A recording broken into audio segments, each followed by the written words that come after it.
Welcome everyone. Thank you for coming along. So as I said in the invitation, we've got an hour of time for us to be able to kind of show you different parts of Rodeo working together.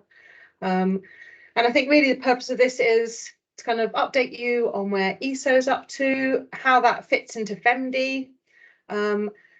To be clear, this isn't a full end-to-end beautiful operational system you're going to see ready, but you're going to see more kind of, I guess, the technical side of it and behind the scenes of how things are working and information on the E-SOH API as well. So really part of this is to kind of motivate you to start supplying data to E-SOH so you can start realizing benefits. And then also Vegar's going to be taking on most of this presentation and he'll be giving you lots of information to help answer your kind of questions around what do we do next, what's going on, you know, how do we get involved, what do I need to do now. So be ready with questions at the end. It's where he can help give you some more information if you haven't got it all already, or let you know at least when that information will be available. So the way we're going to run it, we'll start off with Jeremy, who's chair of the FEMDI expert team, and he'll just take you through the FEMDI side of things, and then we'll move on to the E-SOH side of things and get detail on that. So Jeremy, over to you. Thank you very much, Jane. I'm going to share my screen and move on from there.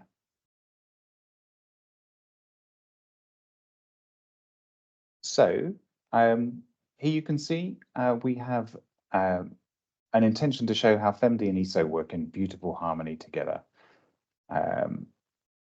So let's start just with a quick reminder of what FEMDI is about. So FEMDI is the Federated European Meteorological Data Infrastructure, and we have agreed amongst ourselves to create this thing to help UMetNet members share their data and products more easily and provide users with easy access to the data and information and products we provide.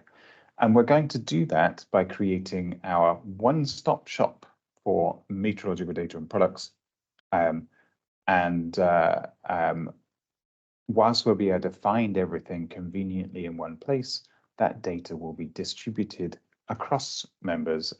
So we're not creating new data repositories which are centrally managed. The data stays with you, and we're just making it easy for people to find it and use it. So if I looked at the different components, I just wanted to give a quick overview of how they fit together, how the common parts in FEMDI work in collaboration with the WIS2 components, and how the data is provided by members. So if we say we start by publishing our metadata into the WMO WIS2 Global Discovery Catalog, of course, by contributing to FEMDI, you're already getting a leg up to meet those WMO WIS2 requirements. So data consumers or users use the Data Explorer, which I'll talk about in a moment, to discover what data is available so they can search and browse and preview the data, decide what they want. And the Data Explorer will help them identify or generate the URLs that will be used to routinely access the data so we can put those into our operational systems. The Data Explorer will also give people the URLs that they might need to subscribe to real-time updates for data via the WIS2 Global Broker. So once you've figured out the kind of data that you need, data consumers will submit requests for data to the FEMDI API gateway. And sometimes the requests will go directly to the data suppliers, but the majority of time, and particularly with E-SOH, those requests will go through the gateway. The gateway lets us see who is using our data and it allows us to protect against overload. So the gateway will do quota management. It will make sure that things are rate limited. Essentially, it means that we can guarantee a good quality of service to the majority of people rather than letting some over-enthusiastic people overload the service and make it crash. That's generally the purpose of the gateway. The local components, the data suppliers themselves, process those requests, return the data, and then that data gets passed back to the data consumers, and we collect insights on the way. So we can see which queries are being used, which queries are being issued against the data, what data is interesting to the people, and so we can invest time and effort and money and resource in making those services better. Just to talk about community components versus local components, the community components are the bits which are common, the common infrastructure that's required for all of the different types of data supply, which is going to go on. That is being generated by, created by Rodeo Work Package 2. And then the local components, the data supply services, that's the work of the other Rodeo work packages, including Work Package 3, which is around observations, and the Supplementary Observations Data Hub. So E-SOH, let's just put the things in place. So here we have a data supply service, which has its own API, which I think is an OGC API, an environmental data retrieval standard. So that's a standardized thing. That has a private address, and currently this is the address of the test instance that Met Norway are working on. In due course, that will be transferred over to European Weather Cloud and managed by Deutsche Wetterdienst, I think. Then we have the API gateway in the middle that's doing all of the protection for the service to make sure it doesn't get overloaded. That has a public address, which will be, the address doesn't work at the moment, so don't try it, but it will be API EWC umitnet.eu/observations. Then we have the Data Explorer, which is a new application that we're building as part of FEMDI, that's pulling together two parts. The first is a user interface for discovering data, and we'll build that by extending out some functionality from the WMO catalog, and we'll combine that into a data visualization application called GeoWeb that's being jointly developed by Norway, Finland, and Netherlands. And forgive me if I missed out some of the key collaborators there. And what that does is gives that end-to-end mechanism to be able to see and work with and visualize data. And then we have the two WMO components on the side. We have the global brokers, and there are several. The French one is identified there, and the global discovery catalog, which we're just using that as the repository of where the records sit. And currently that one is in Canada. So today, Vegar is going to be talking about the data access APIs, the E-SOH instance itself, and a little bit touching on the visualization, showing what can be done. We're not going to cover the other parts. There are other presentations that you can take a look at for those. In terms of local components, to make your data available through FEMDI, you need to set up local components which integrate with WIS2 and FEMDI. These will need to be established and operated by individual members or other data publishers or capability owners. Rodeo work packages are standardizing the APIs for accessing surface observations. That's the job of the E-SOH work package, but also warnings, climate data, and radar data. And there will be common APIs for each data type. And that's really important because it makes users' lives easier. They can see, the requests they give to access data are consistent across all the different data suppliers. So we talked just there about data publisher, capability operator, lots of different roles. So we'll try and explain what they are. So data owners, that's us. We own the data, we collect it, generate it, curate it, and we own it. And then the data publisher is the person who collects, who share the data. And that role may either be the same as the data owner, or somebody else may do that on behalf of another data owner, because we can work in collaboration together. And then the local capability operator provides and operates the technical service, which is integrated into WIS2 and FEMDI. And this could also be used by other NMSs who want to delegate that technical responsibility. And FEMDI will have assurances that data sharing agreements are in place between the data owners and all the people involved. So that for E-SOH, the NMSs are the data owners. Deutsche Wetterdienst, I think, are going to be operating the service, so they're the data publisher, and then the capability operator, the technical service that's hosted on European Weather Cloud. So you can see how there are different roles involved, and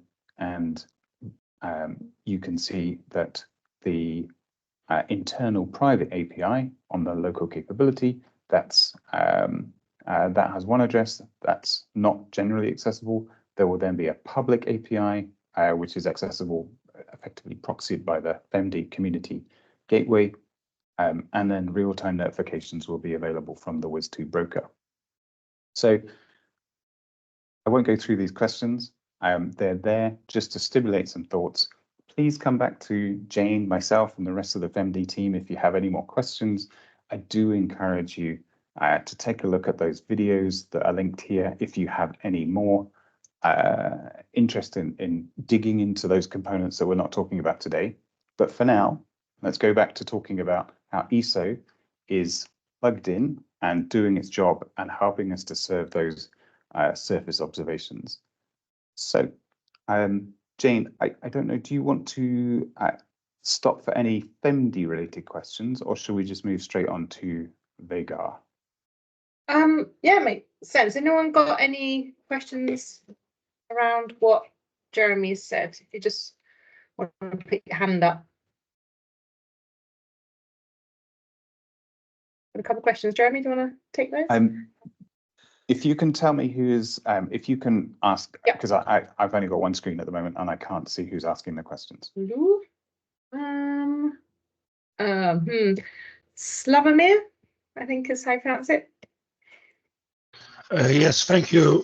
I have one question because Jeremy, you said that the access will be controlled in some way so not to overload the servers.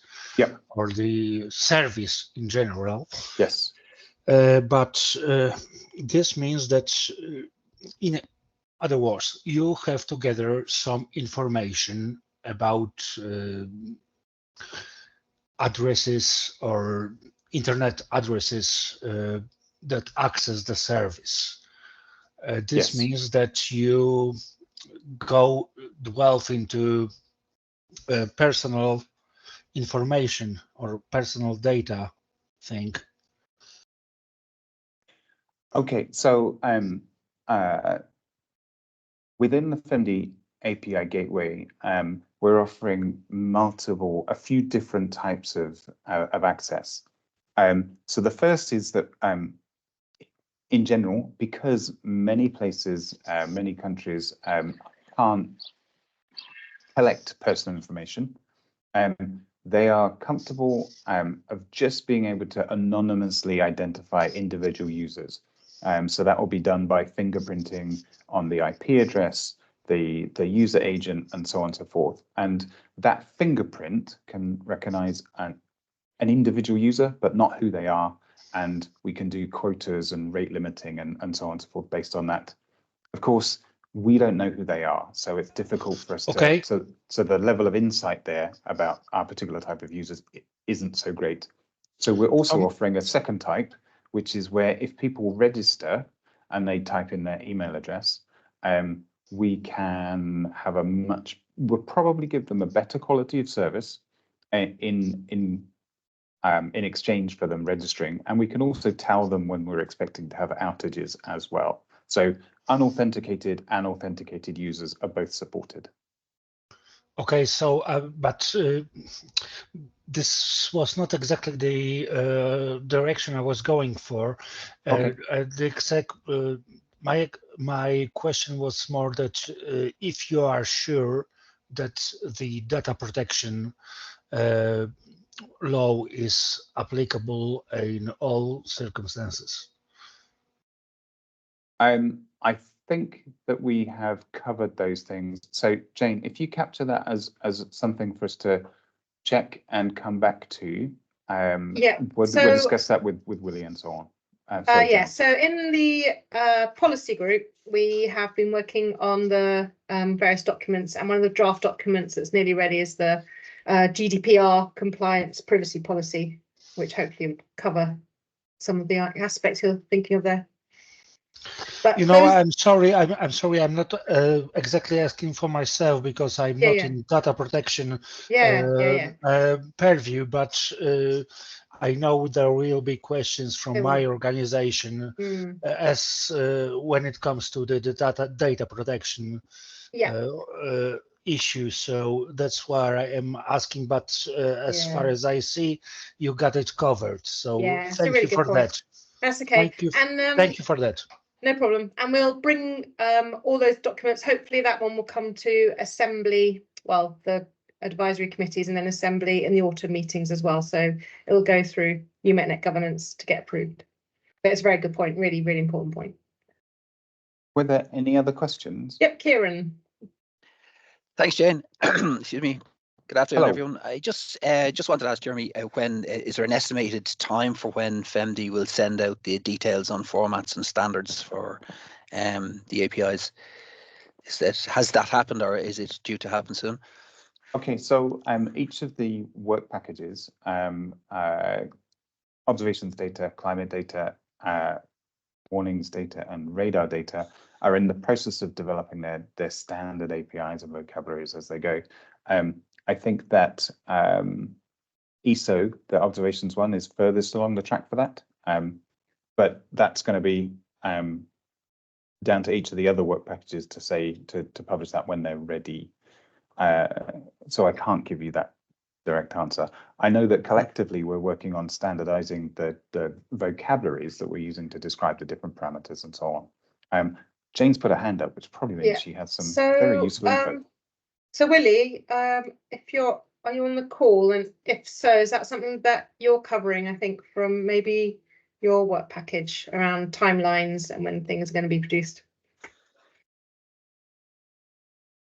Yeah, the same as I said at the climate meeting. Yeah, I mean, in terms of the different APIs, the climate meeting was on Monday, and I know you were there, Kieran, so you know the what was talked about there.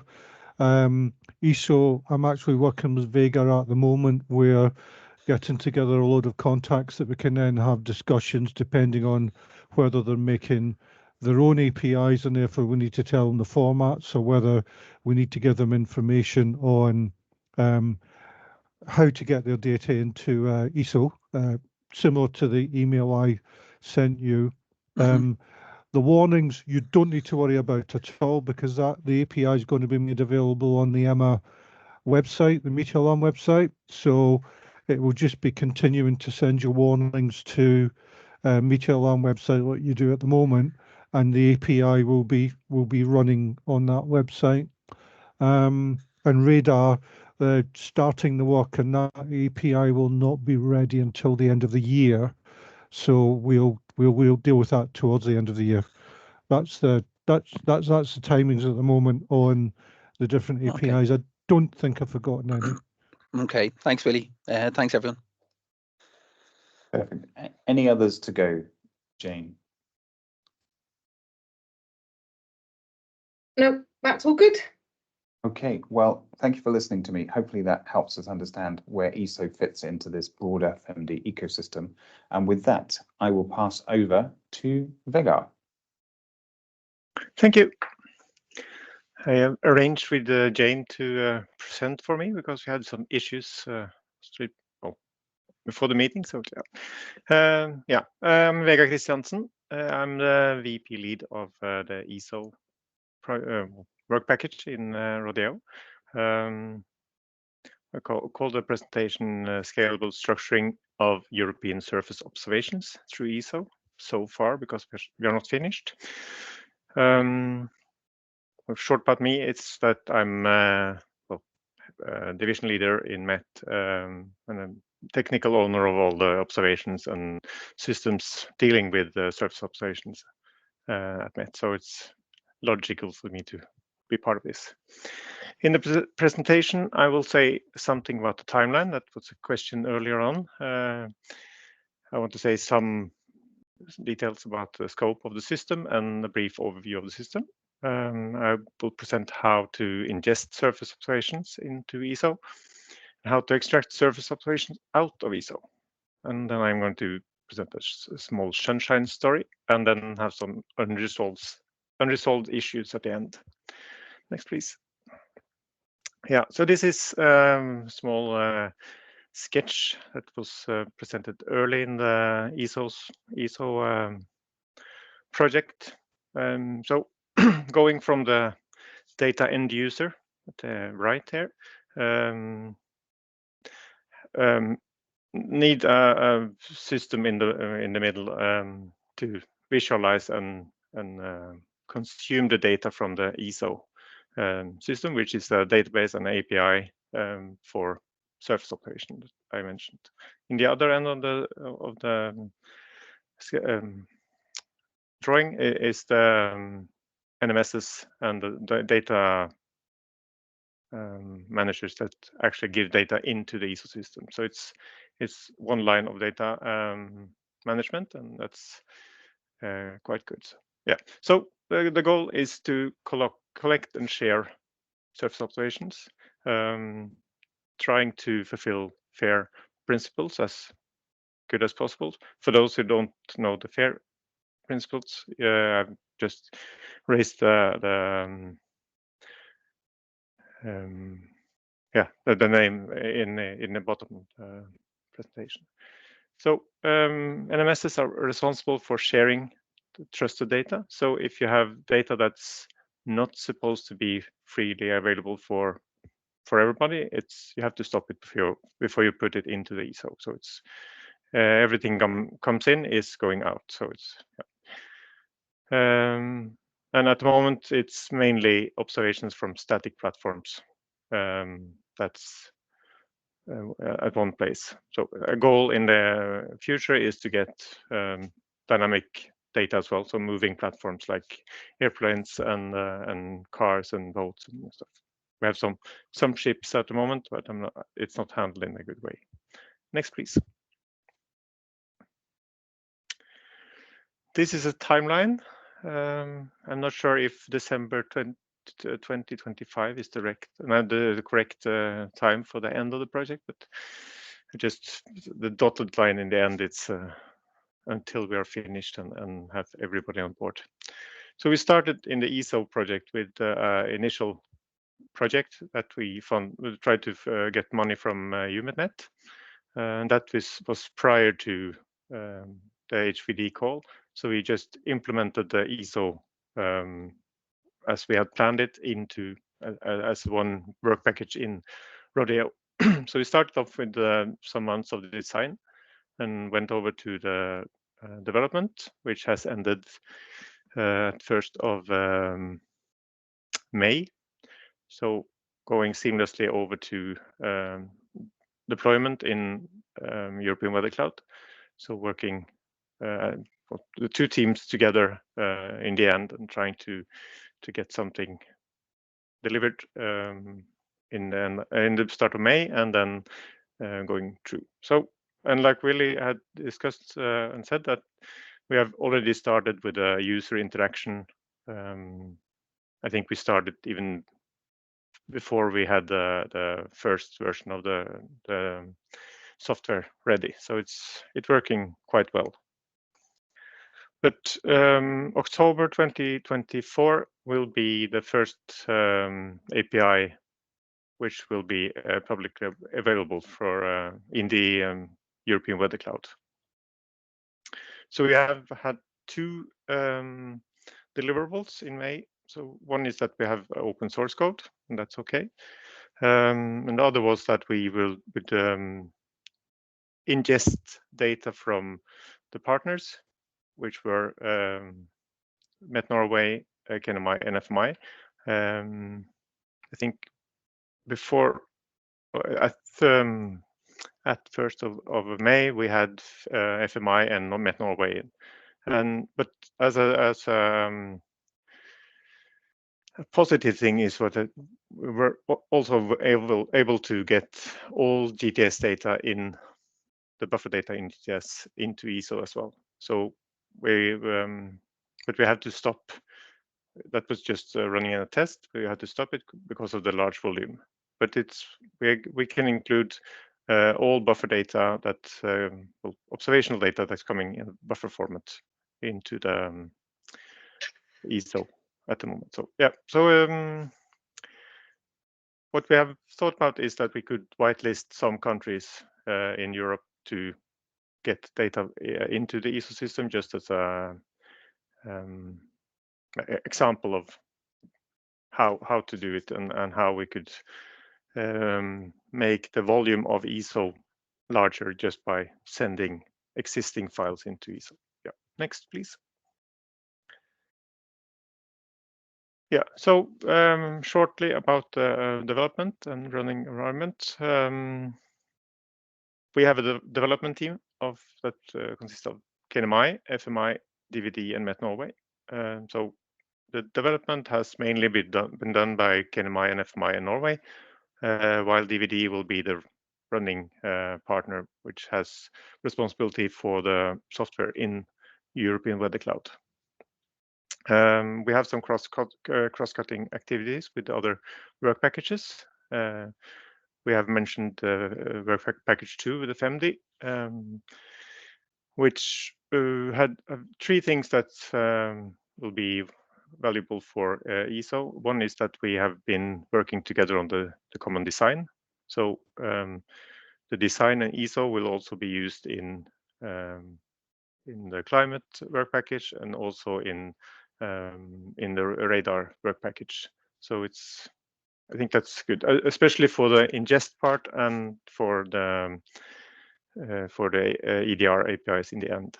So, and then we have the common API gateway that's Jeremy was telling us something about. And then we have a vocab service, which also has come up quite late in the project, but it was mentioned that this would be nice to have in FEMDI, just to have common vocabularies on parameter names and naming conventions. And then we have the user interaction with VP7, which is Willy.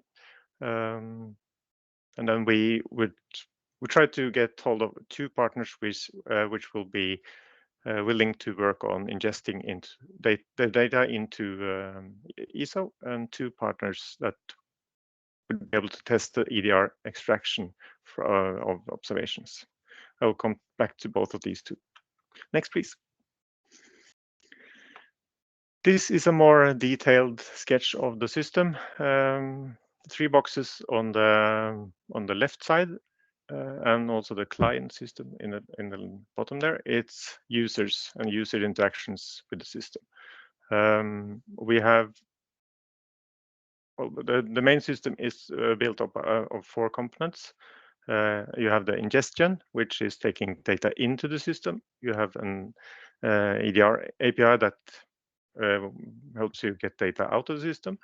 And you have a data store, which one of the goals with E-SOH is that we will keep data for 24 hours.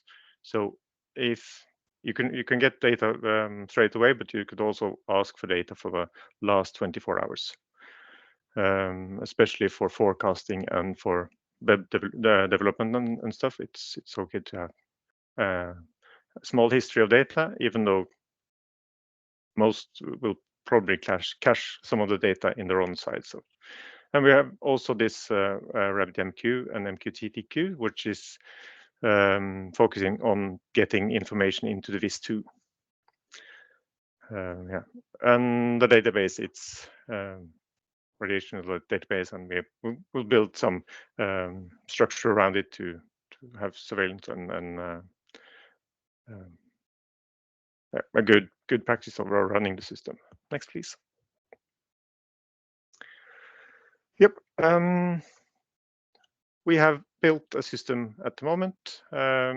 It took some time to get into the EVC because DVD wasn't part of the initial development. So we started off setting up a test system at Met in the OpenStack environment here, and that's been working quite well. It's the same environment that is in EVC, so they have also a base of OpenStack environment. So you just spin up you build some virtual machines in the environment, and then it's running. So it's quite easy. So So all the examples that I'm going to show today is based on this test environment, and that's not public. So it's, you can type the, if you see any URLs, if you type them, you don't get any response. So that's not until October, as I mentioned. Then we have the AVC, which is dealt with by DVD at the moment. So they're trying to set up the existing system that we have built.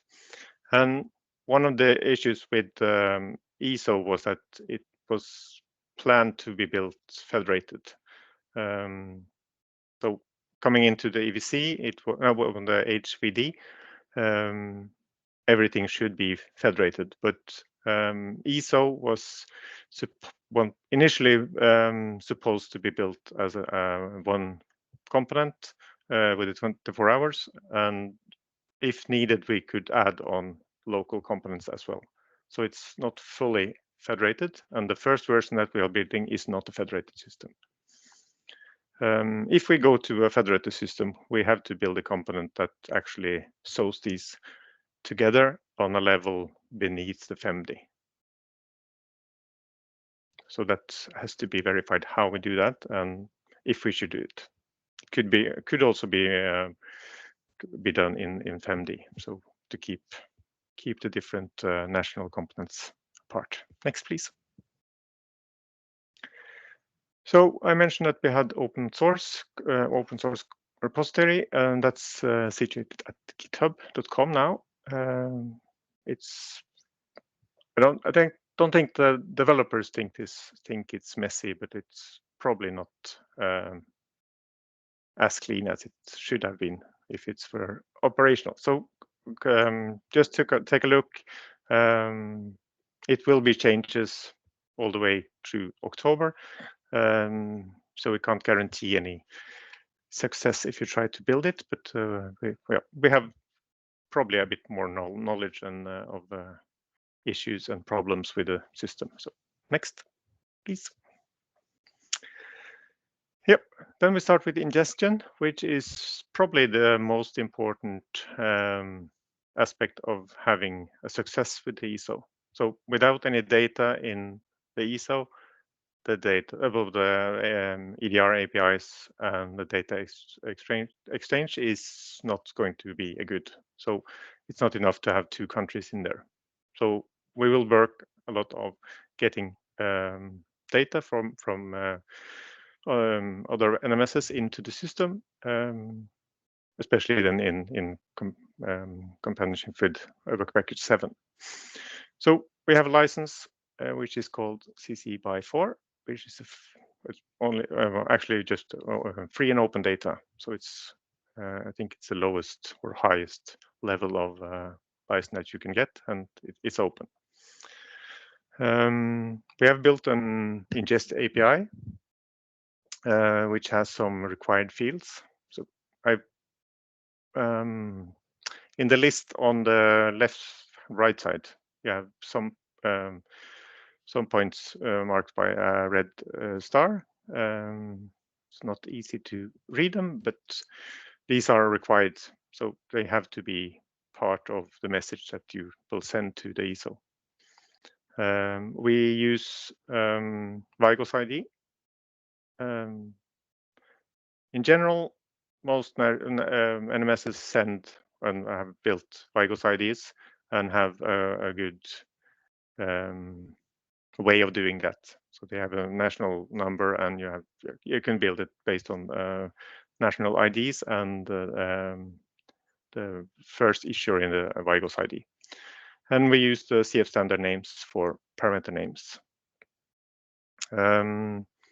We embed data into the JSON structure that we use, and we use something called ACDD as a naming convention for the parameters that we ask for in the JSON structures. I think it's a question from Estelle. No, just yeah. I think your hand was raised. So, yeah. I just Sorry. realized. Sorry about that. Okay, that's okay. Then I could take my breath. So, Yeah, so this is all we follow a standard, and that's quite good to know because we haven't thought about anything ourselves. At the moment, we have two formats that's ingested quite well. It's GeoJSON format, which is mostly used for web applications and new, well, recent development and modern development. And then we have the old and good formatted buffer, which most NMSs use today for extracting data to the GTS. So I will come back to that. Yeah, I mentioned that we had the data store for 24 hours. That was the base of the system. Yeah. So in the database, we have today these attributes, ACDD attributes, but that's not limited to that. So if we need more, we could just add on more, and that would automatically be part of both the data store and also the EDR APIs out with the data out of the system. Next, please.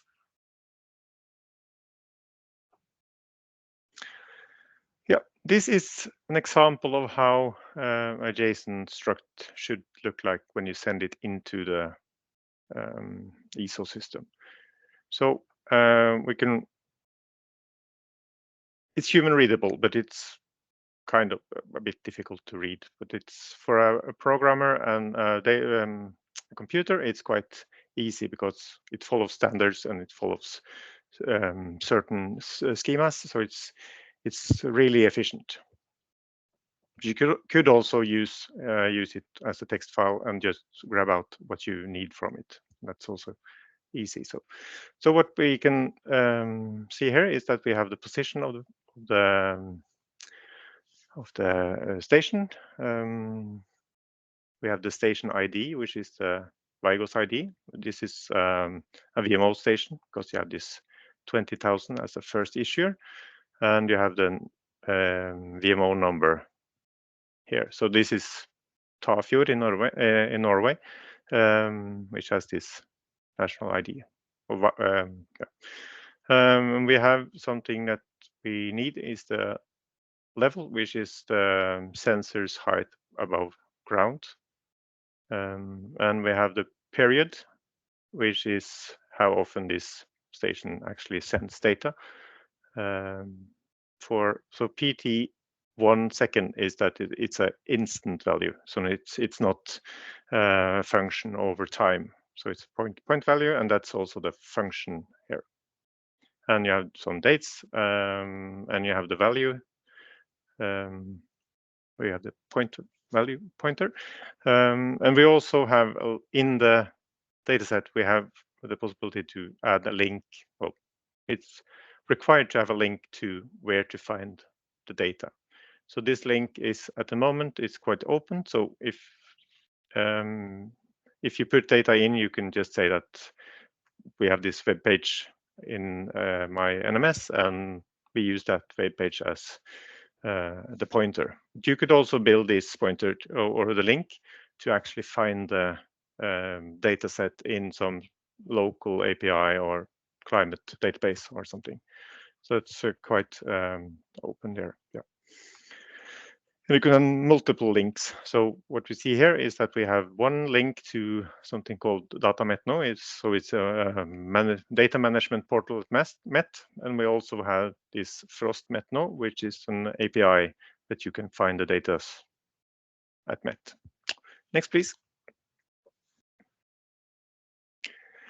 This is the other option. So the former was JSON input, which is, I think it's quite easy for a developer to handle, and they don't see the problems.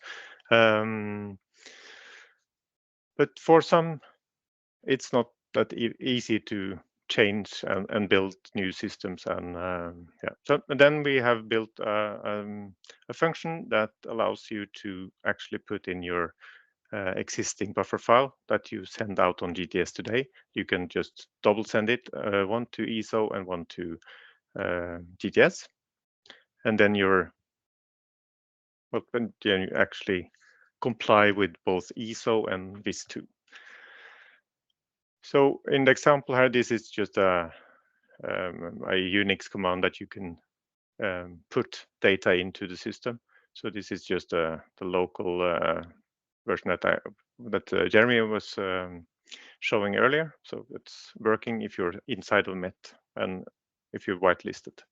So you just add your buffer file in this post message, and then the system is handling the converting the file, extracting information, and putting it into the system in the right way with the correct metadata and values, and it's reusable. Yeah. I would say that using the buffer method, if you're able to do the JSON method, it's not recommended because it gives you need one level more in your data management, because you have to decode the buffer messages and stuff. So and it's also limited to the amount of metadata and changes that you can do in the buffer file. So it's, at least if you're able to make new systems, try to do that. I think in the project we will be helpful to try to build and reuse some of the components that other partners has used. So you also need to keep the old system of buffer encoding and decoding alive on your side. Well, encoding, not decoding, because you can get the data from EDR APIs. I also mentioned that we had at the moment imported all the observations files from GTS, and that's quite good because then we could help countries that's not able to make changes at the moment. We could just say we are compliant with HVD regulations. Next, please. Yeah, and then we have this MQTT stream, which is delivering data to the VIS2 and FEMDI. So we have a data set definition that we have made public for the two systems, and they read the file and know where the data is, where they can listen to the queue and get the data. At the moment, we have only VIS2 and FEMDI that is, well, where the official brokers in France and Canada that was mentioned as listeners, but for us, it would be nice if other countries were able to extract data in real time if they need that. Then you can actually you listen to the queue and convert the data on the fly instead of acquiring the data from the APIs regularly. So yeah. In the case, as I mentioned earlier, all NMSs are responsible for the data into the system. But in I think the goals of the E-SOH and HVD, it was mentioned that a third-party station holder could put data directly into the E-SOH system. And then to get this into the VIS2, we have to make up Vigos IDs and stuff. So E-SOH should probably be some sort of have some sort of issue number that this is coming into E-SOH, and it's not part of any NMS or country at the moment. So, but that has been discussed. So this is the data that's in the E-SOH at the moment. We were getting Norwegian data in some months ago, but 2 days before the delivery date, I think FMI also delivered data into the system. So that's really good. So if you have 1 minute data, if you have 10 hour or 12 hour data, it's getting into the system and distributed live. Next, please.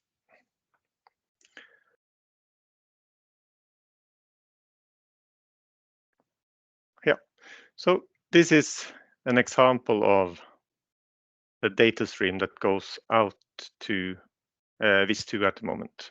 So this is not really live. This is 10 seconds of a movie from yesterday, but it's better than trying to do it live, I think. In the frame on the left side, we can see one of the messages that's streamed out to the VIS2 queue, well, the MQTT queue, and that's mostly the same information that got into the ingestion part. The only exception is that we have put on an UUID on the bottom, which is describing the data set in the E-SOH. So it's a unique ID to this is the data area. And other than that, you can find all the other attributes in the system or in the data. So this is the same. It's a Tafjord as well. So it's lucky. So almost live also. Next, please. Yeah, this is the last part. So this is the actual data retrieval API. I think most people have heard the EDR name, but it's easy to forget what it stands for. So I read it and wrote it. One of the goals in E-SOH is that every observation should be uniformly searchable. And then we have to actually build the data in a uniform way. And that's why we ask for this amount of metadata into the system, because then it's everyone asking for data. If it's from one or another, one country or another, it looks the same. And that's one of the positive things with E-SOH compared to VIS2. And that it's in VIS2, you can put in whatever file format or structure you want. What did you do now?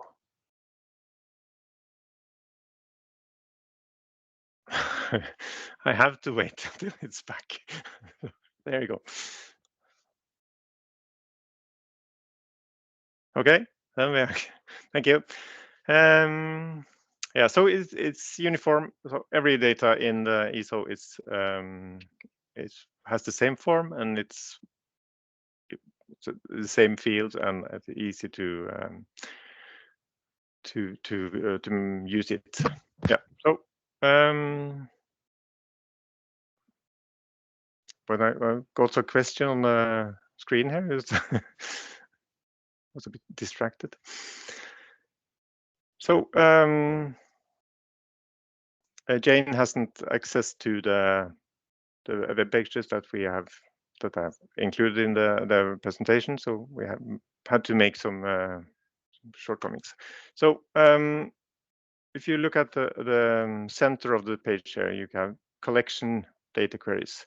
That shows us that we have different ways of collecting data from E-SOH. So we could either collect data from one known station that we have done in the bottom here, the example for Norwegian station. Let me just build this string with the end. At the end is the Norwegian national code, and it's the non-VMO station. So it's you can say it's additional data compared to the VMO data. That could be easy to build for every station that we get in. We could have a position call, which is you ask for data close to a position that you are requiring. So you don't know if it's a station there, but you have this point that you want data from. The third one is that you can ask for data within an area, and that's a polygon. I think it's at the moment it's just a square, so you have to point in the different points, well, the corners of the square, and you get all the observations inside of that square. And you also have some other collections, and that will probably be built up in the time to come. So it's, yeah. In October, it will probably be much the same, but maybe one or two more. Next, please.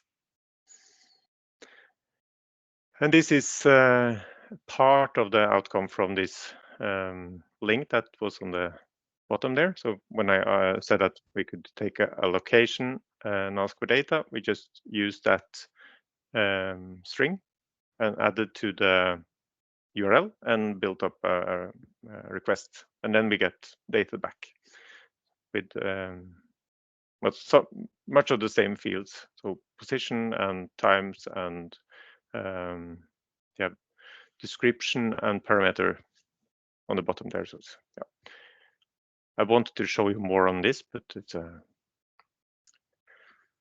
could take that in October then. Yeah, next please. And this is the sunshine story. So we had a small idea and a dream in the start of using E-SOH as a main source for observations for GeoWeb. That has been mentioned several times, and that's already been done. So since one of the partners and one of the developers in E-SOH also works for GeoWeb, we managed to do that in a workshop we had in Oslo in March. So it's all that Jeremy showed a GeoWeb which had only Finnish data, but on this map it's only Norwegian data. But today's GeoWeb should have both Finnish and Norwegian data from E-SOH. And if we import GTS data into E-SOH as well, it will give us quite a good coverage of observations. So it's a one-stop shop. Yeah. Yep. I think I have one slide left in 5 minutes, so that's not bad. We have still some things to come. Problems and issues that we have to solve. I mentioned several times that we will come up with issues where we get observations into E-SOH that has not gotten WIGOS ID. And then if we had this issue, we could actually build WIGOS IDs on the fly and use that. And if it could also be possible to actually put this WIGOS ID mechanically into the OSCAR database and register on the fly. But if one of the wishes for E-SOH is that you can put in IoT devices into E-SOH, it could probably be a bit too much for OSCAR and a bit too much empty metadata in OSCAR, because it's for IoT and lower level equipment. We don't have enough metadata to actually build what they want to do in OSCAR. So another issue is that to fulfill the EDR, its requirements, we had to generate a parameter name containing more than just the parameter name. So we add level, which is the height above ground, and the method. So if it's a maximum or a mean over the period or a minimum. And we also add the period. So it's if you have a variable that goes over 24 hours, we just add this and build up a parameter name. So the parameter name is not a standardized way of doing it. So we had to make a choice. We agreed in the group, and we have agreed in the whole E-SOH, and I think we also have agreed on it in Rodeo work package lead meetings there. So it's worth trying it out. looks quite nasty because it's the last one, the air temperature colon 0.0 colon maximum colon PT 1 hours. That's actually the parameter name that's used. So all the elements in the parameter name is following standards, but the actual parameter name is not a standard yet. That could be something that we could work on. So it's but we should at least be it should be clear that we have this issue, and that's due to getting data with the sufficient quality out from the EDR APIs. And then we have an issue with units, which could be written in several forms. So we haven't found a good way of transforming units based on what NMSs are sending in. So that's an issue that we're working on. Because we want to make all data and all units uniform out from E-SOH. But we also want the NMS to actually not do too much on their side. We have to decide on a service level, and that's probably up to some people with money in UnitNet to agree on.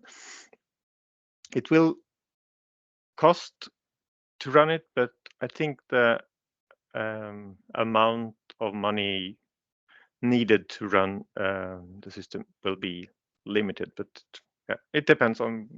We need discussions and decisions on that. And then we also have the problem of authentication. So E-SOH will probably be an open platform. So if you have the URL, you will reach it. But if you register in the FEMDI, you will probably be promised that you have a higher priority. But how to, well, that could be an issue and probably have to be solved in some way, either by doing E-SOH non-public or by having two different queues. So we could set up two systems with the same data, one that has higher priority and one that is open. So that's also a decision point. So I think that was my last slide. Yeah. So if you have any questions after this meeting, please contact me. Cool, thank you, Vegar. So just 3 quick things from me. So I'll share the recording of this meeting and the presentations as well. I'll try and do it to the attendees, but if not, then I'll do it to the people that originally got the invitation. So you'll be able to click on some of the links and see some more details. Also, the rodeo update assembly document has just been published this morning, and in that we've got a couple of decisions for members around funding. So we're strongly recommending that more funding goes towards the Data Explorer. We have the funding, it's not asking, so it's the funding pot we already have, we're just making decisions on how we should best spend it. So this Data Explorer, the ability to preview data, is what we'd recommend, is a really, really good idea, and it's what users have said they want. So yeah, if anyone asks you or if you hear about assembly documents, if you can just say it's a great idea and they should all support it, that would be wonderful. And then lastly, we're out of time. So I don't know if people want to hang on if they've got questions. I don't know if Vegar and Jeremy, if you've got another 5-10 minutes in case anyone wants to stay on. So for people that have to go off to other meetings, thanks ever so much. It's great to have seen so many people here. We're up to 100 people at one point. And for others, if you want to stay, then that's fine. We'll keep the meeting open for a bit and start taking questions. Thank you. Okay, so Slavomir, you've got your hand up, so over to you. Yes, thank you. First of all, keep in mind that UnitNet is not an international organization. It is an organization that groups the services of most of European countries, but it is still not an organization that can dictate any formats of data. This is one thing. This is just on the margin. And if I could ask, if there is a problem with any formats of Polish data, that it is a problem to integrate that data into the system, if you would be kind enough to inform us. Are you then thinking about today's buffer files? That's important, or if an attempt to make this JSON input will be done? Because yeah, I think the buffer files is already in place and it's working quite well. Well imported. Yes, but you have to keep in mind, I'm not a scientist, I'm a humanist, so I'm way below you. Okay.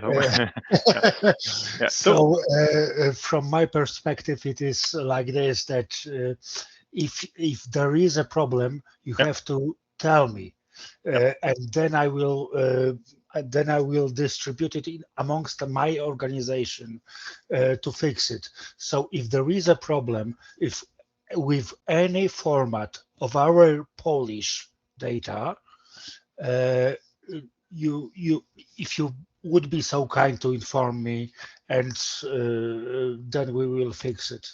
Because we have to address it. I know we should address it on the international level, but there are always problems. And as I said, I am not responsible for the format itself. So I would like to know it, and if you would be kind enough, that would be much help. I think just to answer that, I think Willie and I will attend to that business and make sure that you will be informed. Yeah, it would be much welcome, because as I said, I'm not a scientist. Thank you. Yeah, if I can just drop in, that's why I put my hand up. Yes, we'll make sure that Slavomir, and also we've got an opportunity to see if there's any problems, because IMGW was one of the 4 NMHSs that volunteered for API testing, of E-SOH. So I'm in contact with the colleagues at the moment. So there's an opportunity to actually try different IMGW data formats and make sure that everything works okay. But we will very much keep you in the loop. Don't worry. Yeah, thank you for that. And then finally, if I can add that although UMITNet isn't it's not an international organization in the same way that WMO is in terms of standard setting, we are running a consensus-based process with debate through PFAC, stack, and assembly. So collectively, we're agreeing to do things. So we have a process in place, and we'll work together to try and make sure that everything is being delivered in a way which is appropriate for all of us. I'm not denying that. I am a member of PFAC and I am a member of DPAC, so I know what's going on. So I'm just saying that we are not an international organization in the same way as you mentioned, WMO. So we cannot dictate standards as European Union dictates them. That's the difference that I'm making here. So this is all I'm saying. I'm not saying that's not important, but it is, because we have to agree amongst ourselves. But still, these are not governmental standards. These are national meteorological service standards.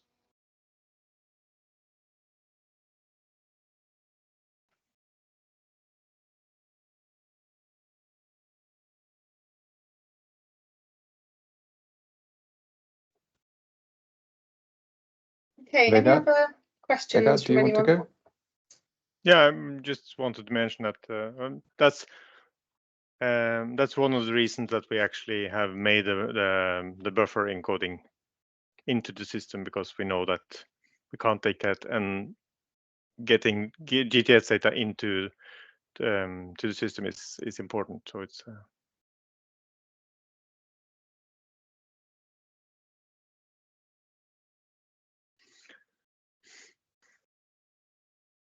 Don't see any more hands. So hopefully that means everything is clear. And I think there is that thing, isn't there, around Vegar looking for more national meta services to come on board. So I think if similar to Poland, if you're interested, then you'll be very interested to hear from people. I think Vegar is a fair point. So just a final call for any more hands, any more questions. Otherwise, contact Vegar or I by email if anything occurs in future. But I think on that note, we can finish. So thank you once again, and see you at some point in the future.